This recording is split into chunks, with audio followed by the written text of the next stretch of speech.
The gifts no one spoke about. Some gifts are never meant to be opened. Some secrets are never meant to be told. And some truths, once buried, refuse to stay silent. They do not scream. They wait. December of 1873 arrived quietly in the Mississippi River Delta.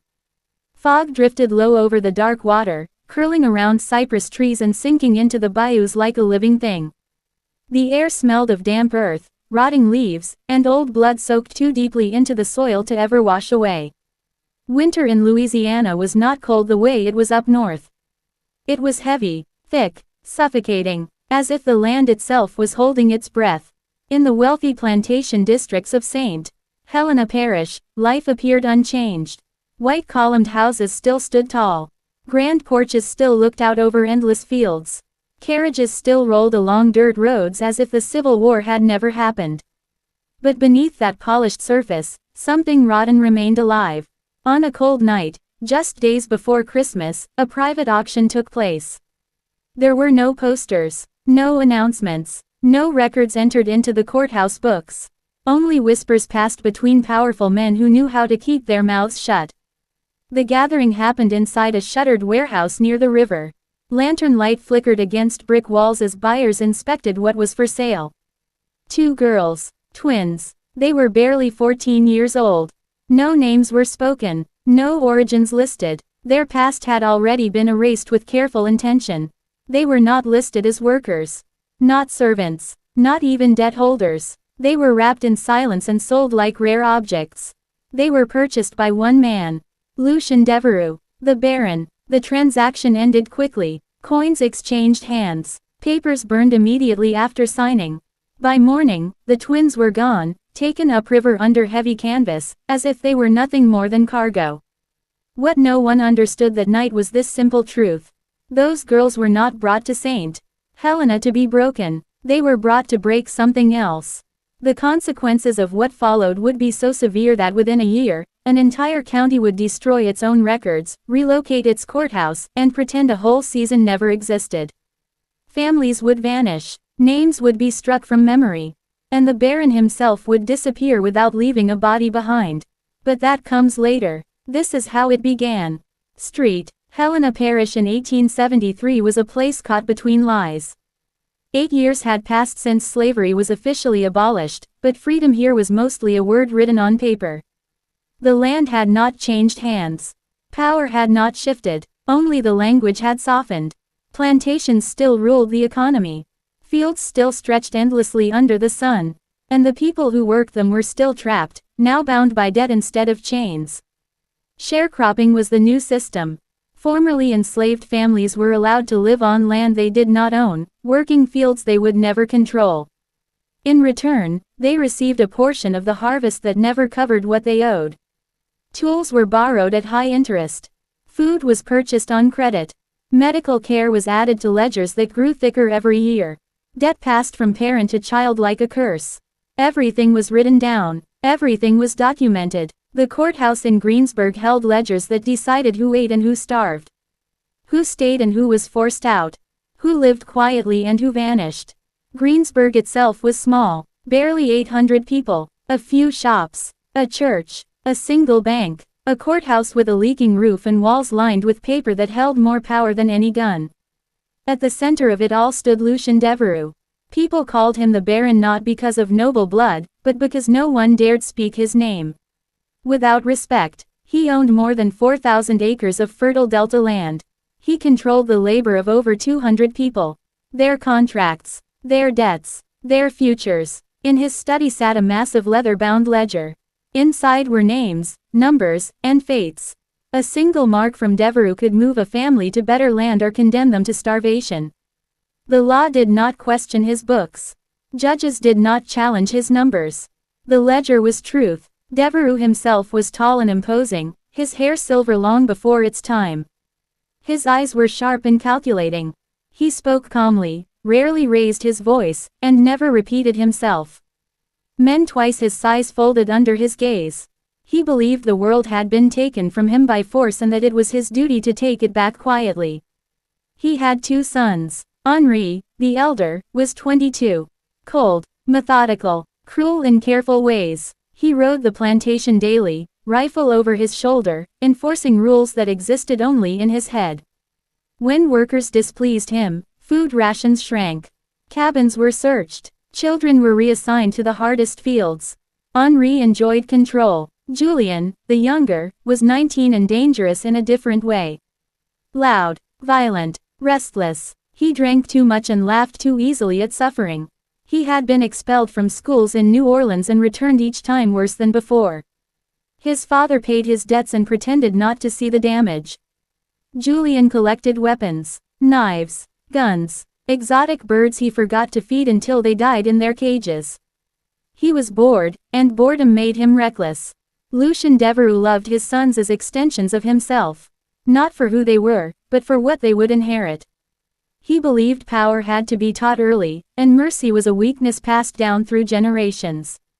So for Christmas of 1873, he chose a lesson. A gift. The Devereux estate stood at the end of a long oak-lined road. The house was massive and silent, filled with heavy furniture and false portraits of borrowed European nobility. Behind it sat the quarters, where over 200 people lived in cabins barely holding together. That December, the workers noticed something strange. The Baron was traveling more than usual. Carriages arrived at night. Strangers came and left quickly. Supplies were delivered and locked away. And whispers spread through the quarters that something was coming. No one knew what it was. Only that it carried the weight of danger. And somewhere upriver, two girls watched the water pass beneath them, saying nothing, learning everything, already planning a future no one could imagine. The winter of 1873 had begun. And St. Helena Parish would never recover from what followed. If you want, I can now. Part 2. The night the river brought them. 3 times in November, Lucien Devereux traveled downriver to New Orleans. Each trip was quiet. Each return was unsettling. He spoke to no one about where he went or whom he met. No announcements were made. No invitations sent. Yet every time he returned, something about him had changed. He did not look tired. He did not look burdened. He looked satisfied, like a man who had finally chosen a path and was eager to walk it to the end. His sons noticed first. Henri and Julien exchanged glances they never spoke aloud. Workers noticed too. In St. Helena Parish, nothing went unseen. People watched how a man stepped from his carriage, how long he paused before entering his house, how tightly he held his jaw. Secrecy was never empty. It always meant something terrible was forming. On December 18, Lucien Devereux made his final journey to New Orleans. He returned on December 23. The steamboat Crescent Belle docked at Greensburg Landing just after sunset. The river was dark and restless, its surface broken by slow rolling currents that reflected the dying light like shattered glass. A damp cold filled the air, clinging to skin and clothing, settling deep into the bones. Mist rose from the water and drifted over the dock like a living fog. Men worked quickly, unloading crates and barrels, their breath visible in the cold. They wanted to be done before night fully claimed the river. Lucien Devereux stepped down the gangplank alone.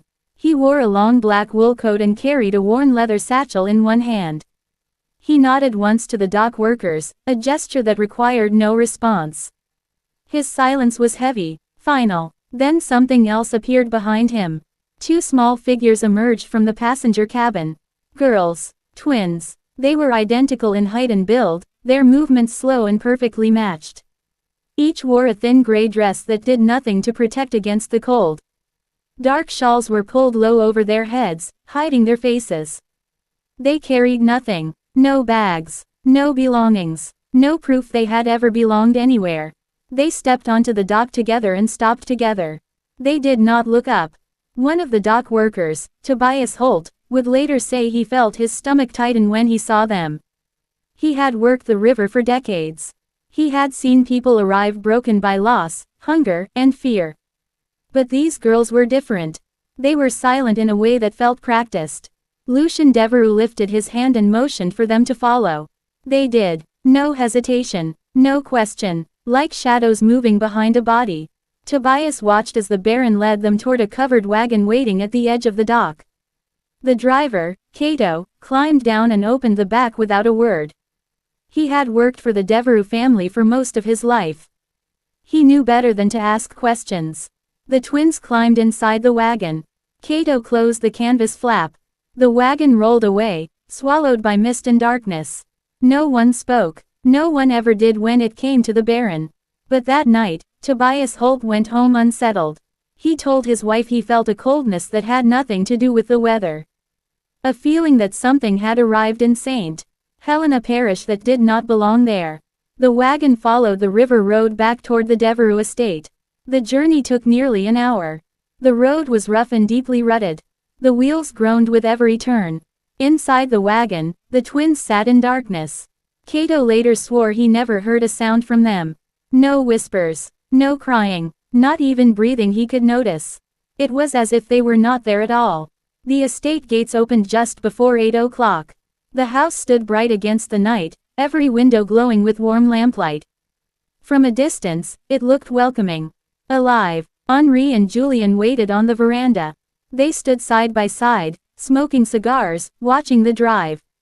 When the wagon emerged, both men straightened. They tossed their cigars into the dirt and stepped forward. Lucien climbed down first. He was smiling. It was not a polite smile. It was not restrained. It was the smile of a man who believed he had done something important. He looked at his sons. "Gentlemen," he said, "your Christmas gifts have arrived." Henri frowned slightly, his eyes narrowing. Something about this did not sit right with him.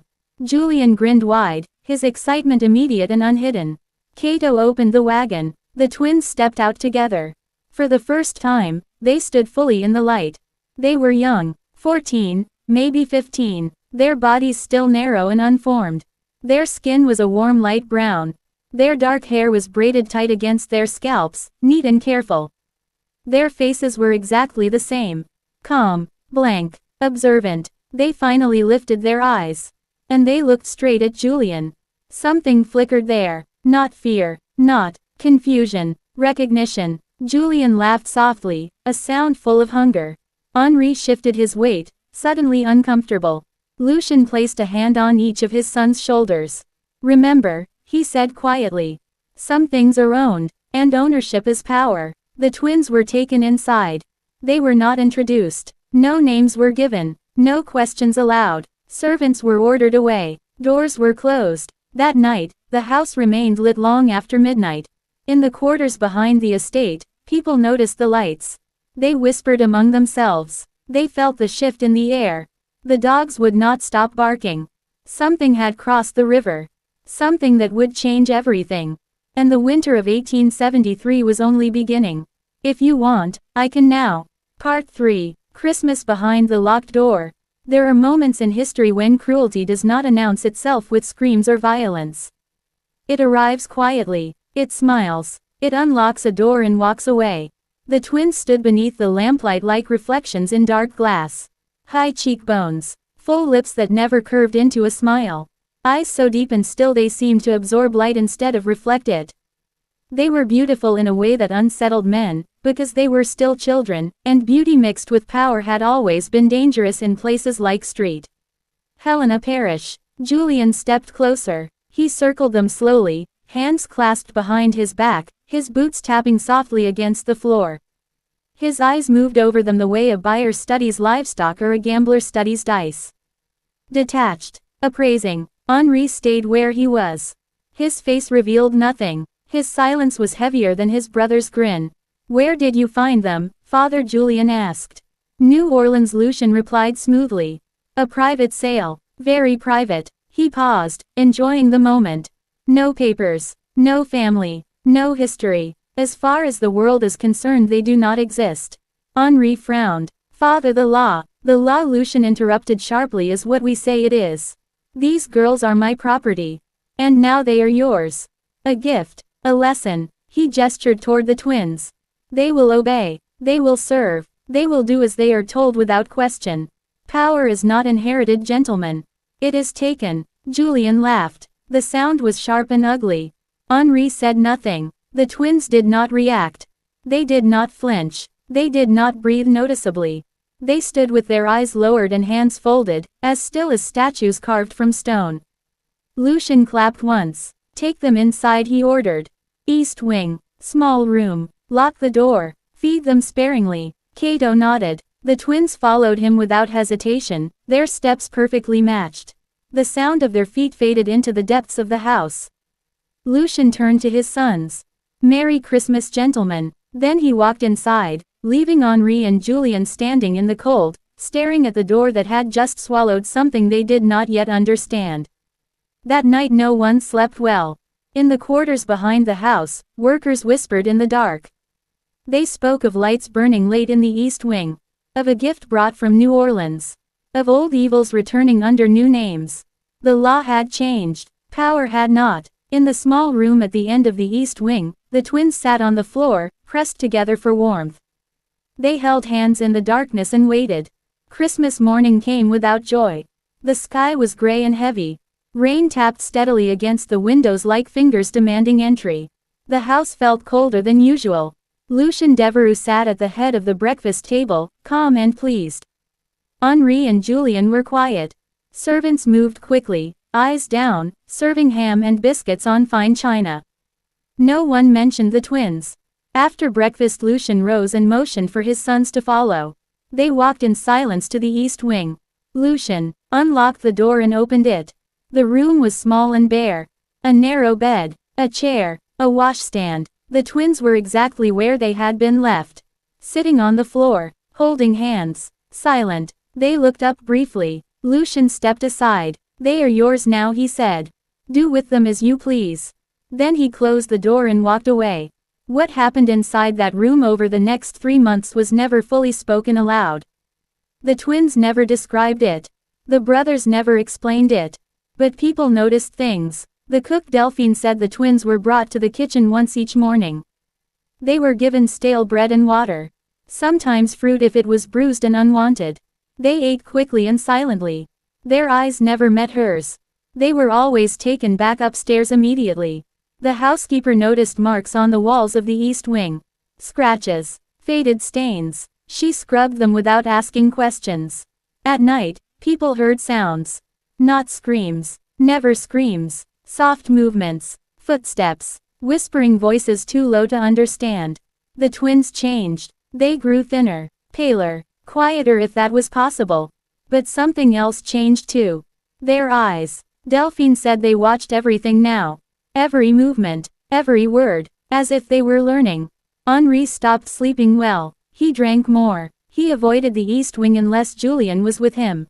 Julien changed too. His laughter faded. His temper worsened. He began carrying his weapons even inside the house. Something was happening behind that locked door. Something neither brother controlled. By early March strange things began to occur. Julien woke one night convinced someone was standing over him. Henri claimed he heard voices speaking his name when no one was there. Lucien noticed the shift. He did not intervene. Power was a lesson best learned firsthand. And the twins waited. They watched. They remembered. And somewhere deep within that silent stillness, something was taking shape. Something patient. Something that would not stay locked away forever. If you want, I can next. Part 4. The things that began to change. Evil does not always rush forward.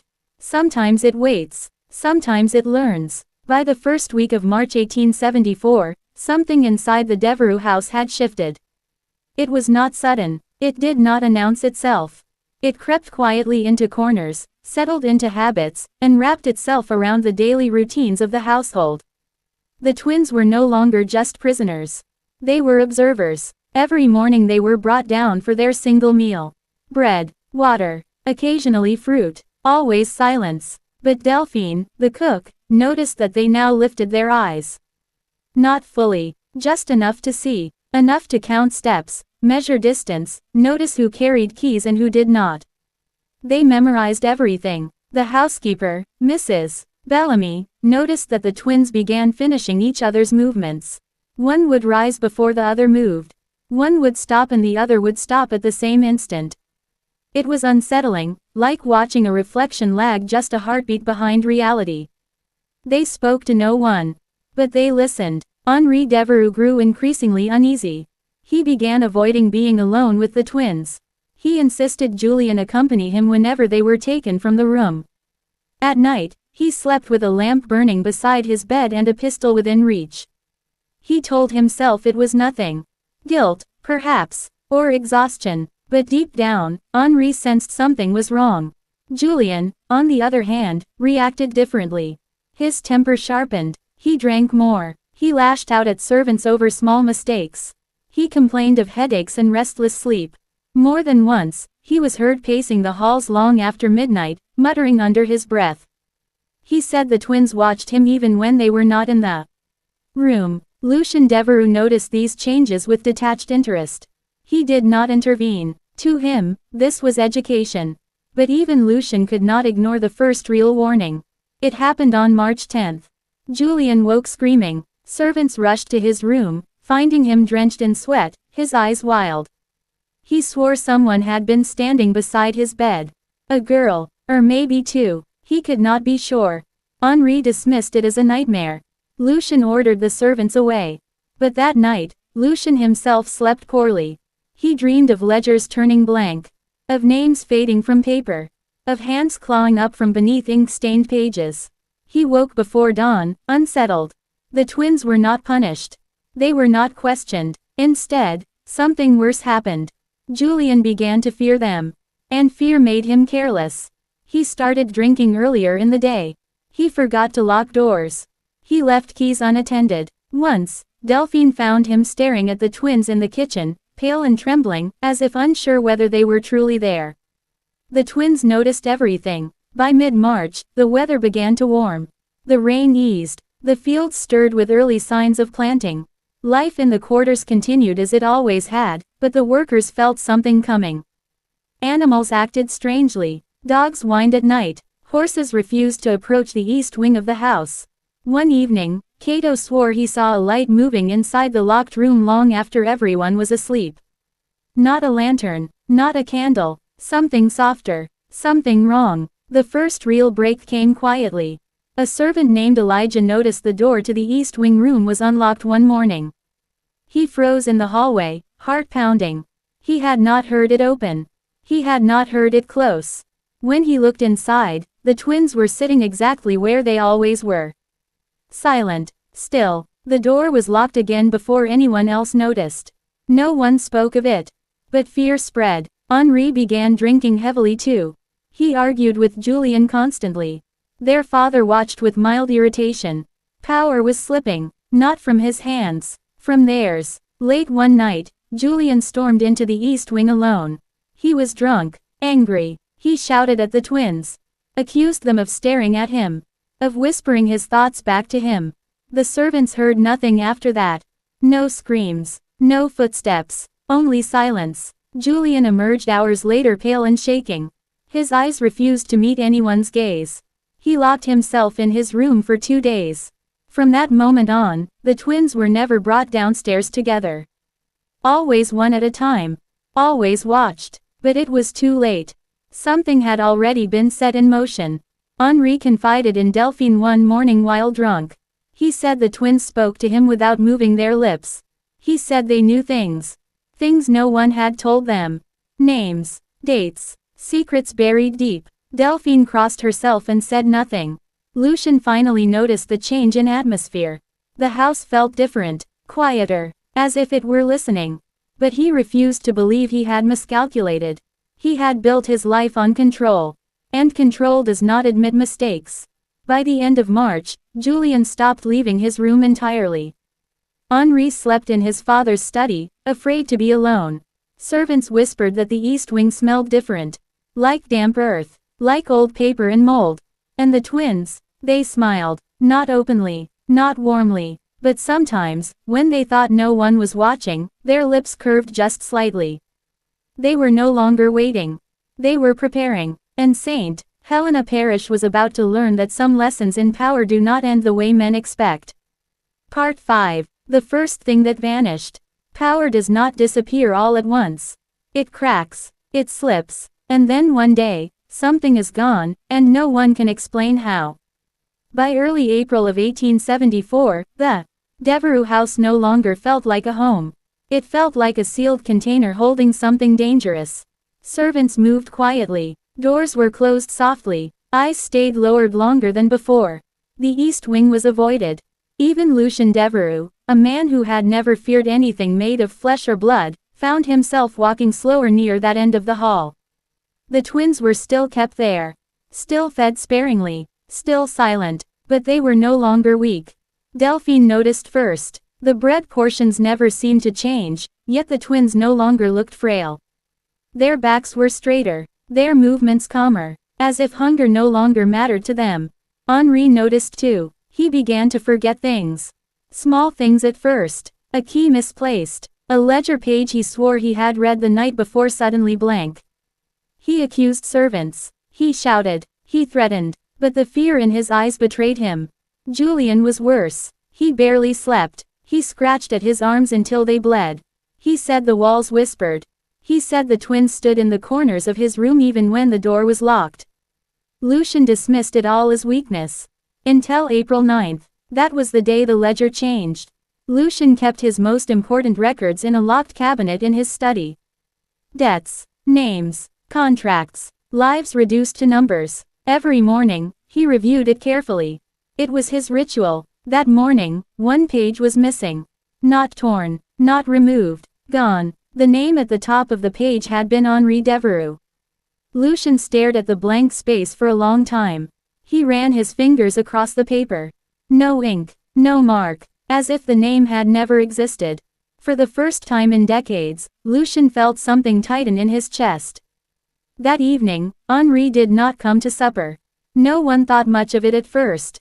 He often isolated himself. But when night fell and he did not appear, Lucian ordered the servants to search the house.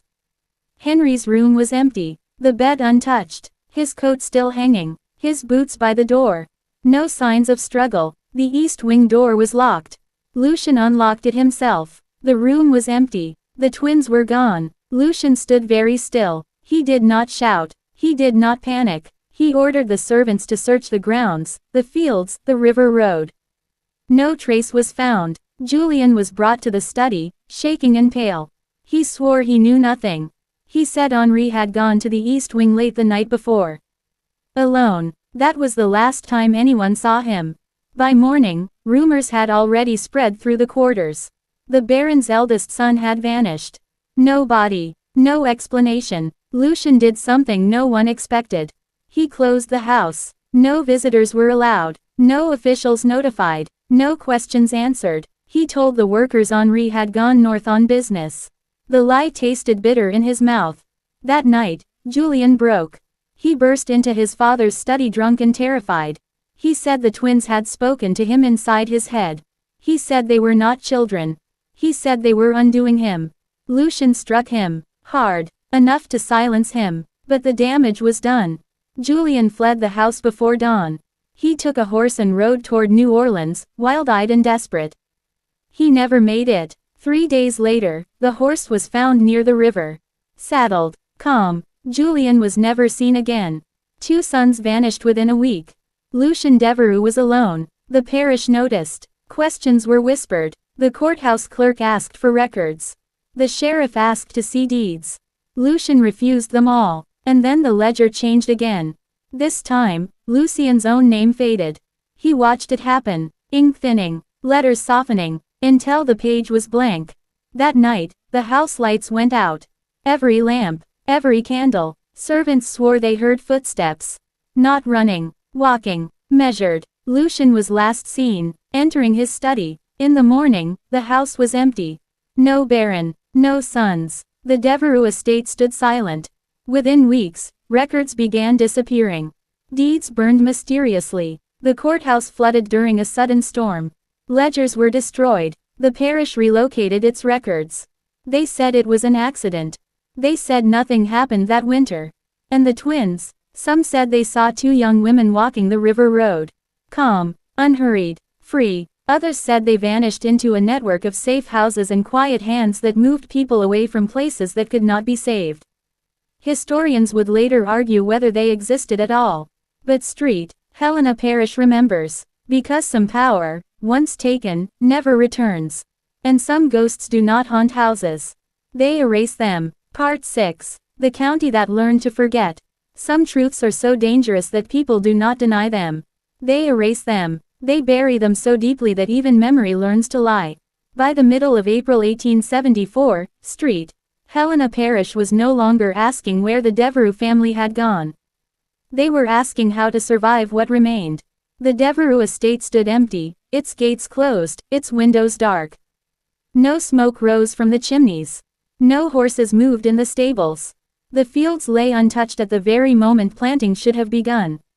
Workers waited for orders that never came. At first, they stayed.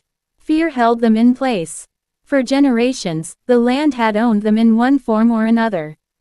Leaving felt dangerous. Staying felt worse. Then the sheriff arrived. Sheriff Amos Ridley was a practical man.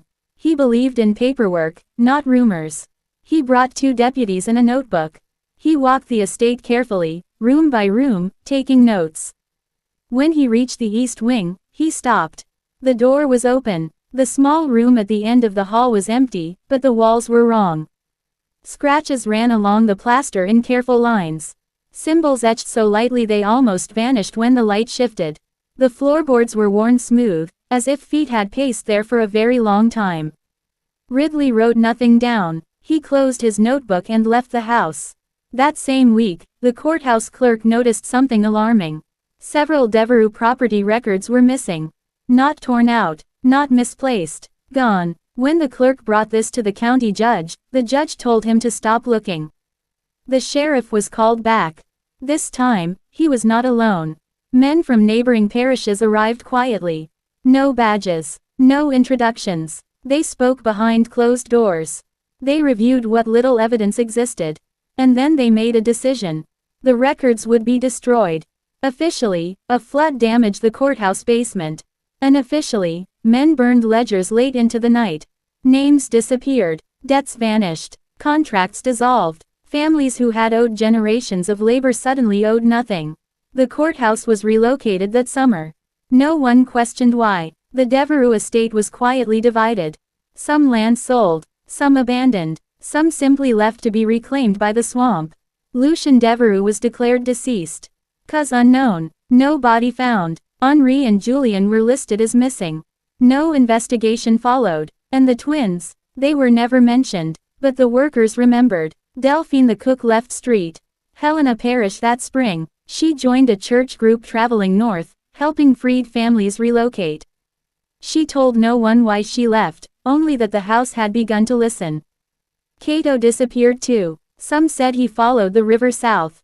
Others said he joined a quiet network that moved people without questions.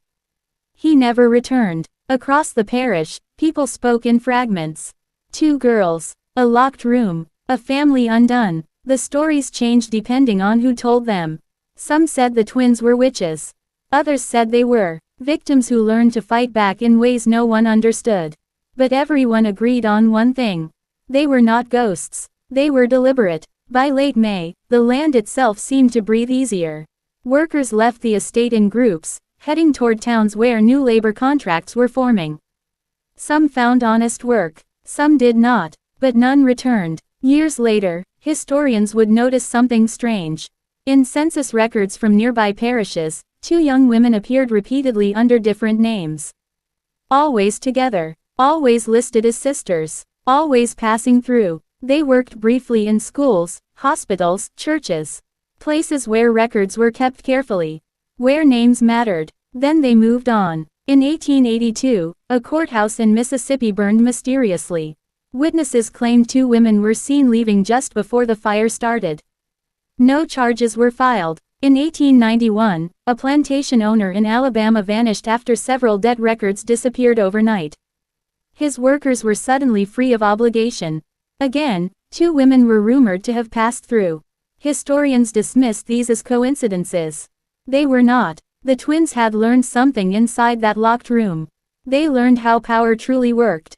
Not through force. Through erasure. By removing names, debts, and records, they dismantled systems quietly.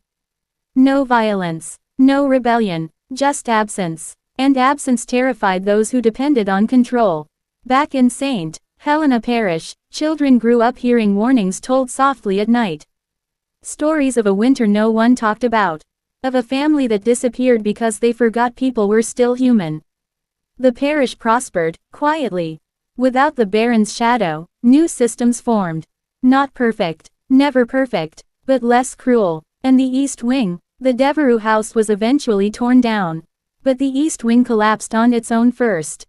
One stormy night, the small room caved inward. Nothing was found inside, only smooth floorboards, as if no one had ever been there. But some nights, old residents still claimed they heard footsteps along the river road. Two sets, perfectly matched, walking calmly toward the future. The county learned to forget. But forgetting did not mean escape. Because somewhere beyond Street, Helena Parish, two women were still moving through the world, correcting what had once been done to them. Quietly, patiently, and history would never quite settle again. Part 7. The network beneath the silence. Some movements do not march.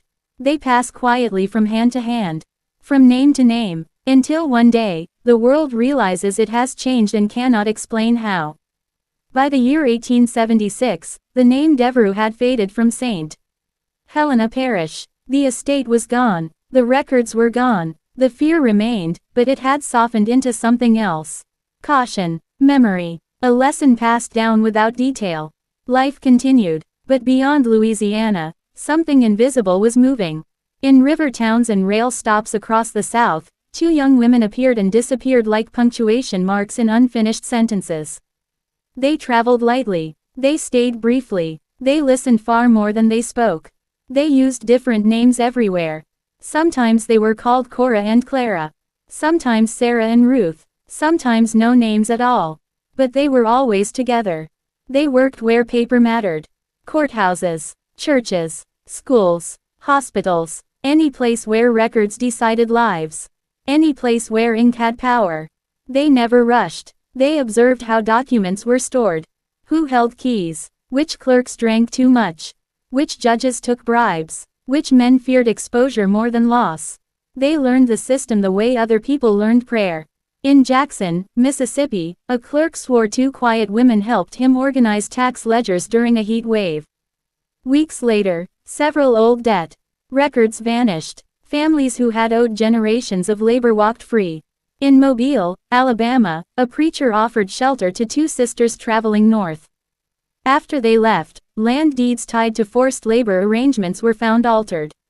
Names erased. Numbers changed. The law had no answer. People whispered. Some called it coincidence. Others called it justice. The twins never corrected anyone. They were not alone. Quiet helpers appeared wherever they went. Black church leaders. Former abolitionists. Northern teachers. Rivermen who asked no questions. Women who moved children in wagons marked as laundry deliveries. There was no name for the network. Naming something made it vulnerable. It functioned on trust, memory, and silence. And it terrified the men who understood it. In 1878, a meeting was held in Baton Rouge. Judges, bankers, plantation owners, men who had survived the war and adapted quickly to the new system. They discussed disappearing records and collapsing labor contracts. Someone mentioned two women. The room went quiet. One man said they were ghosts. Another said they were criminals. A third said nothing but crossed himself. No resolution was reached, because there was no enemy to fight. Only absence. The twins avoided violence. They understood something Lucien Devereux never had. Force invited resistance. Erasure invited collapse. By removing names from ledgers, debts dissolved. Without debts, laborers could leave. Without labor, plantations failed. Without records, courts could not enforce claims.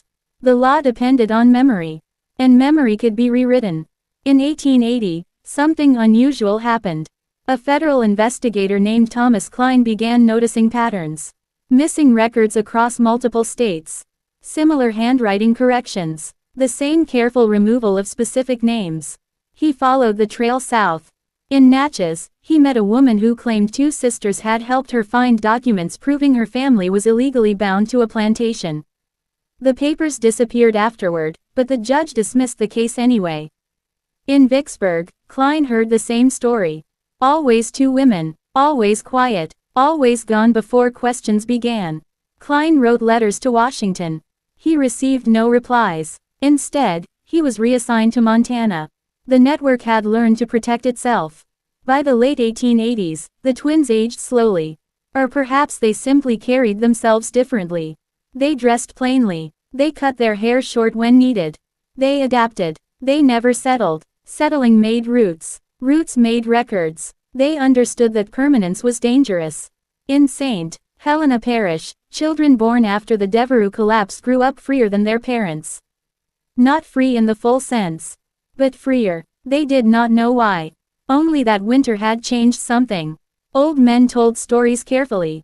Never full truths, just warnings. Do not treat people like property. Do not trust power that hides in paper.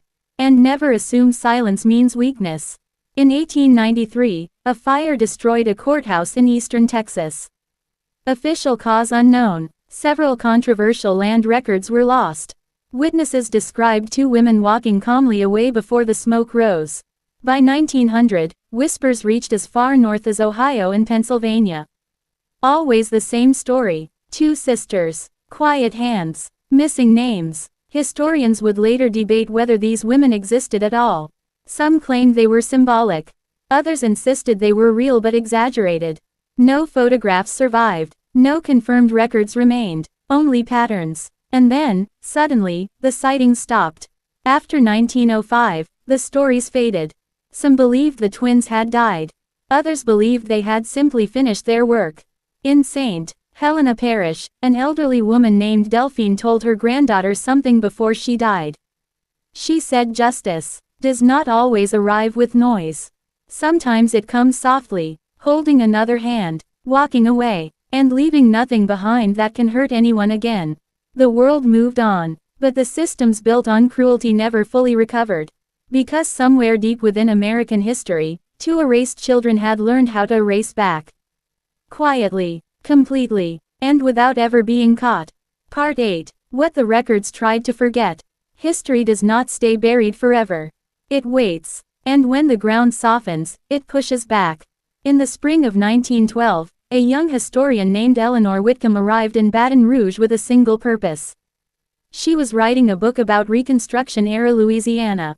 She believed the truth lived in forgotten ledgers and dusty rooms where no one bothered to look anymore. She was wrong. The truth lived in what was missing. Eleanor was not wealthy or powerful. She had no famous name behind her. She had something more dangerous. Time and patience. She spent her days inside county offices and church basements, reading faded documents and copying names by hand. Very quickly, she noticed something strange. Entire sections of records simply stopped. Between 1873 and 1890, debt registries vanished. Land claims dissolved without explanation. Court rulings referenced documents that no longer existed. It was not chaos. It was precision. Someone had known exactly what to remove. Eleanor followed the gaps south. Every road led back to one place. St. Helena Parish. The town had changed. Smaller, quieter, less afraid than it should have been, given its history. People spoke carefully when Eleanor asked about the Devereux estate. Some refused to speak at all. Others gave half answers. Old women crossed themselves. Old men looked at the floor. Finally, an aging river worker named Tobias Holt agreed to speak. He was nearly 80 now. His hands shook as he held his coffee cup. His eyes were still sharp. He told her about the night the twins arrived. About the silence. About the way the Baron smiled like Christmas meant something else entirely. Tobias told her something he had never said out loud. He believed the girls were never meant to be servants. They were investments. But not the kind Lucien Devereux understood. Eleanor listened without interrupting. She wrote everything down. That night, in her rented room above the general store, Eleanor dreamed of two girls standing in a doorway. Their faces were calm. Their eyes were older than time. They said nothing. But when she woke, her notes were rearranged. Not stolen. Reordered. The most important pages were placed on top. Eleanor felt fear then. Not panic. Understanding. Someone did not want the story told the wrong way. The next morning, she returned to the parish courthouse. The clerk was new, young, nervous. He allowed her access to the basement. Down there, Eleanor found a sealed crate marked with faded ink. Property of Devereux Estate. Inside were fragments. Burned edges. Partial contracts. Personal letters never meant to survive. One letter froze her breath. It was written by Henri Devereux. He described the twins as architects, not prisoners. He wrote that they had turned the house against itself.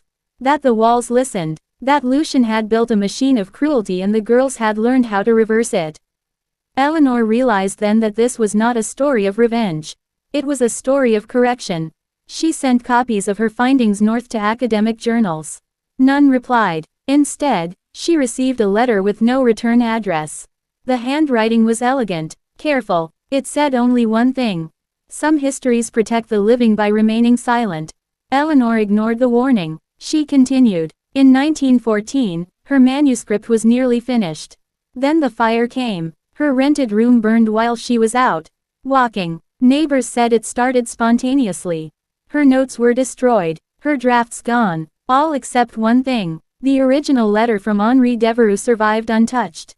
She took it as a sign. Eleanor published a shortened version of her work. It caused mild interest, some praise, some ridicule, no scandal. The most important parts were dismissed as folklore. She accepted that. Years later, in 1926, Eleanor received a visitor. Two women arrived at her door. Middle-aged, plain-dressed, familiar. They did not give names. They thanked her. They said truth did not need belief to exist. Only memory. They left behind a small leather satchel. Inside were copies of documents she had never seen before. Perfectly preserved. Eleanor understood then. The story had never been erased. It had been curated. That night, she added a final line to her private journal. Some people burn history. Others become it. After Eleanor's death, her personal papers were donated to a small college library. Most students ignored them, but occasionally, someone noticed the patterns. The missing names, the careful gaps, and the recurring presence of two quiet women. History books never changed, but communities did, and somewhere, beneath the surface of American memory, the twins remained. Watching, correcting, waiting, because some debts do not belong to the people forced to carry them. And some horrors end not with screams, but with silence. Part 9. When the past knocked back. The past does not stay quiet when it is ignored. It waits for the right moment. Then it knocks. In the summer of 1948, St. Helena Parish believed it had finally moved on. The old Devereux land had been broken apart and sold. New families lived there now. Children played where the East Wing once stood. The house itself had been torn down decades earlier, its wood reused, its stone scattered. People told themselves the story was finished. They were wrong. It began with a survey. The state announced plans to build a new highway through the lower delta. Engineers arrived with maps and instruments. They marked the land. They dug test holes. In one of those holes, they found something. It was not a body. It was a room, perfectly preserved beneath the soil, as if buried carefully instead of destroyed. 3 walls, a cracked washstand, a rusted bed frame pressed into the earth. The East Wing room. Word spread fast. Work stopped. The state sent investigators. Local men whispered prayers they had not spoken in years. One investigator, Samuel Price, took a special interest. He was a practical man. A veteran. He believed in facts and measurements. But when he stepped into that buried space, he felt it. The air was wrong, too still, as if the room was holding its breath. Samuel found markings on the stone floor. Not scratches, not symbols, footprints, bare feet, small, side by side. They ended at the doorway, and did not continue beyond it. That night, Samuel dreamed of 2 women walking through his hotel room. They did not look at him. They did not touch anything. But when he woke, his notebook lay open. One page had been filled in. In his own handwriting, it read they finished what he started. Samuel requested old records. What he received were fragments. He read about Lucien Devereux. About his sons. About the vanishings. About how the records collapsed like a house with no foundation. He found Eleanor Whitcomb's work. Most of it dismissed. One sentence circled in red ink by an unknown reader. Correction is not revenge. Samuel did not sleep well after that. Neither did the town. Dogs barked at empty roads. Doors opened by themselves. Radios hummed with no power. Then people started disappearing. Not violently, quietly. A banker who had acquired Devereux land vanished on his way home. A judge who blocked an inquiry into the burial site failed to return from a fishing trip. No bodies were found, no signs of struggle, just absence. Fear returned to St. Helena Parish like an old disease. The sheriff tried to restore order. He imposed curfews. He threatened arrests. But the town knew better. They remembered the pattern. Those who benefited most from the old silence were the ones being removed. Samuel realized the truth too late. This was not chaos. It was balance. He went back to the buried room one final time. He stood where the twins once sat. He spoke out loud, though he did not know why. He said he understood. He said the story had been buried wrong. That night, Samuel mailed a package north. Inside were copies of everything he had gathered. Maps, notes, photos, statements. He addressed it to a university archive. He did not sign his name. Samuel Price disappeared the next morning. The highway project was cancelled within weeks. Officials cited unstable ground, funding issues, safety concerns. The room was sealed with concrete. The town exhaled. Years passed. Nothing more happened, or so people claimed. But children born near the old land began telling stories. They spoke of two women who watched from the trees, who helped lost travelers, who appeared when someone tried to take more than they should. By the 1960s, civil rights activists passing through Louisiana heard local warnings. Do not exploit what does not belong to you. Some laughed, some listened. Records continued to vanish, not randomly, selectively. Names connected to stolen land, unpaid debts, violence hidden behind law. It was as if someone was editing history in real time. By 1973, exactly 100 years after the twins arrived, the last remaining Devereux document disappeared from public record. No fire, no flood, just gone. In its place appeared a single handwritten note in the parish archive. It read, "This account is settled." No one admitted to writing it. No investigation followed, because by then, everyone understood. Some horrors cannot be punished by courts. Some justice cannot wait for permission.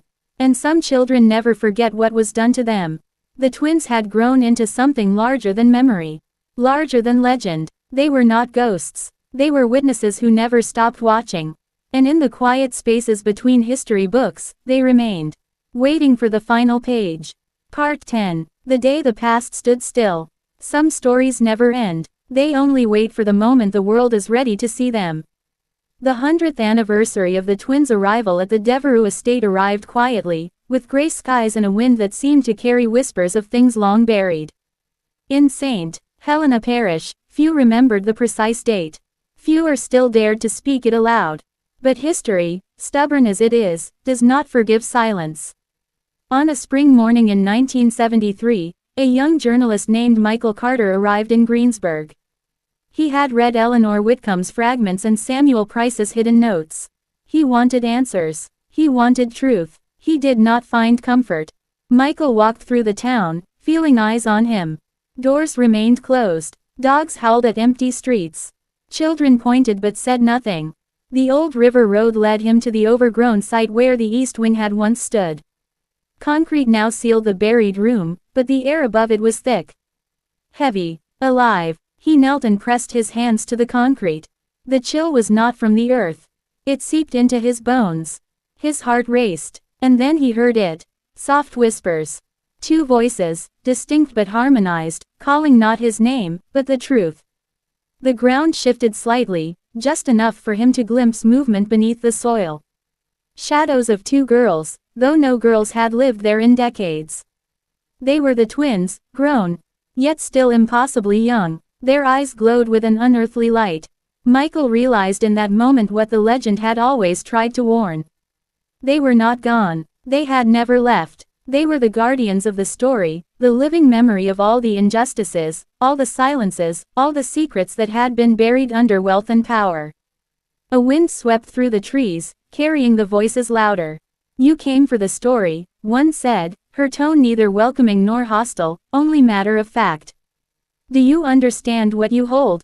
Michael swallowed hard. I want to know the truth," he said. The other twins' lips moved. Truth is heavier than you imagine. Some debts are never paid. Some horrors are never erased. But you may right it if you promise to respect what we corrected. The ground trembled slightly. The concrete cracked. Light shone from beneath like a living lantern. Shadows danced across Michael's notebook.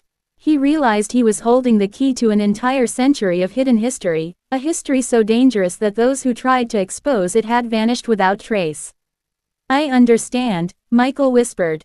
The twins' forms began to fade into the morning mist, leaving behind a quiet that was deeper than silence. Michael looked around. The town seemed normal again, but the air still held tension, like a breath held too long.